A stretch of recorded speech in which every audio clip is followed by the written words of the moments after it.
Game changer movie review ఇది. Movie ఎలా ఉందంటే, ఎవరైతే హై ఎక్స్పెక్టేషన్ పెట్టుకొని మూవీకి వెళ్ళిరో వాళ్ళు మాత్రం చాలా డిసప్పాయింట్ అవుతారు. త్రిబుల్ ఆర్ లాంటి మూవీ చూసిన తర్వాత రామ్ చరణ్ ఇలాంటి స్టోరీకి యాక్సెప్ట్ చేసిండా అనేటట్టు ఉంది మూవీ. అంత సింపుల్ స్టోరీ, ట్విస్ట్ లేదు. సరే ట్విస్ట్ లేకపోయినా కొంచెం కూడా హై ఇచ్చే మూమెంట్స్ ఏం లేవు సినిమాలో.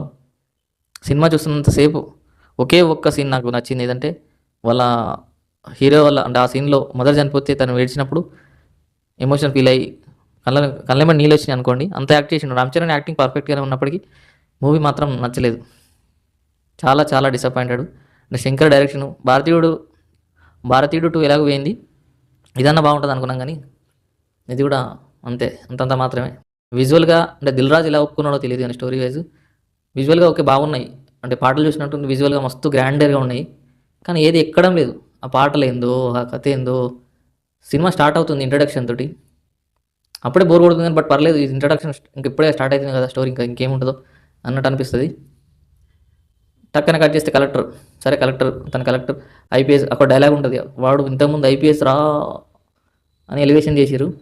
ఓకే, అప్పుడు హీరో ఎంట్రీ బాగానే ఉంది, బీజిఎం స్టార్ట్ అయింది, పర్లేదు. తర్వాత మళ్ళీ కలెక్టర్, తర్వాత ఇక స్టోరీ అంతా ఆల్రెడీ అందులో ఏముంది కొత్తదనం అన్నట్టు అనిపిస్తూ ఉంటుంది. సరే అట్లా సాగుతూ వెళ్తే కాలేజ్ మధ్యలో కట్ చేసి కాలేజ్ స్టోరీ ఉంటుంది. అదన్నా కరెక్ట్గా లవ్ స్టోరీ పెట్టేది ఉండే. వైద్యుల మధ్య లవ్ స్టోరీ పెట్టి తను ఐపీఎస్ కోసము దేనికోసం ప్రిపేర్ అయినట్టు అన్న చూపించాల్సింది. డైరెక్ట్గా ఈమె అనేస్తుంది హీరోయిన్, నువ్వు ఐపీఎస్ అయితే నేను చేసుకోను, నీ కోపం బాగా ఎక్కువ, నీకు కట్టిన కోపం వస్తుంది కాబట్టి నువ్వు ఐఏఎస్ అయితే నేను పెళ్లి చేసుకుంటా అనేసరికి దీనికి 6 మార్క్స్ తక్కువ వచ్చి ఐపీఎస్ అయిపోతాడు. రీజన్ అంటే తను ఏది చూపించకుండా డైరెక్ట్ ఐపీఎస్ ఎగ్జామ్ రాసిందన్న చూపించాలి అట్లీస్ట్. ఆ షార్ట్ కూడా పెట్టలేదు. ఐపీఎస్ కావాలంటే ఎంత కష్టపడతారో. 12th ఫెయిల్ మూవీ చూసినప్పుడు ఏదైతే మనం ఫీల్ అవుతామో అది జస్ట్ ఇట్లా తీసి పడేసినట్టు చెప్పేసరికి చాలా కనెక్ట్ కాలేకపోయారు చాలామంది. నేనైతే కనెక్ట్ కాలేదు, ఇంకోళ్ళ గురించి మనకెందుకు కానీ. దాని తర్వాత ఇంకో మూవీ సాగుతున్న కొద్దీ సరే ఇంకా బాగుంటుందేమో, ఇంకా ఇప్పుడే స్టార్ట్ అయింది కదా, సరే హాఫ్ అన్ అవర్ అయింది కావచ్చు, ఇంకా బాగుంటుంది అనుకుంటే ఎక్కడ కూడా హై మూమెంట్ రాలేదు. సరే ఫస్ట్ హాఫ్ అయిపోయింది, సెకండ్ హాఫ్లో ఏమైనా ఉంది కావచ్చు స్టోరీ. ఫస్ట్ హాఫ్లో ఒక ట్విస్ట్ పెట్టేసిండు, అబ్బా ఇక ఇక్కడ స్టార్ట్ అవుతారా మూవీ అనుకున్నాం. సెకండ్ హాఫ్లో అన్న బాగుంటుందేమో, ఆ ట్విస్ట్ తోటి నన్ను నడిచి బాగుంటుందేమో అనుకుంటే కొంచెం బాగున్నట్టు అనిపించి కథ పడిపోయింది. ఇక మళ్ళీ లేవలేదు. ఇక సినిమా అయిపోయింది, తర్వాత ఎండ్ కార్డ్స్ పడి ఎండ్ టైటిల్స్ పడిన తర్వాత రామ్ చరణ్కి ఒక స్పీచ్ ఇస్తుండు. అంటే ఈ రాజకీయ నాయకుడు అంటే సీఎంగా తన స్పీచ్ స్టార్ట్ చేయబోతుండు. స్పీచ్ స్టార్ట్ చేయకపోతే ఎవరు వినడానికి సిద్ధంగా లేరు, వెళ్ళిపోతారు. అయిపోయింది మూవీ అయిపోయింది, పాకి వారే థియేటర్లో వాళ్ళందరూ వెళ్ళిపోతారు. చూసి ఒప్పుకోలేదు వాళ్ళకి. ఇక్కడ కూడా హై మూమెంట్ రాలేదు.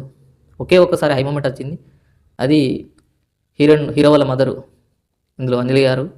సరే స్టోరీ మనం చెప్పదు కాబట్టి అందులో చనిపోతుంది. చనిపోయినప్పుడు రామ్ చరణ్ యాక్టింగ్ మాత్రం అంటే కళ్ళెమ్మని నీళ్ళు ఇప్పించి అంత యాక్ట్ చేసిండు. సో దానికి హ్యాట్స్ ఆఫ్. సినిమాలో రామ్ చరణ్ 100% ఇచ్చేసిండు అని చెప్పుకోవచ్చు.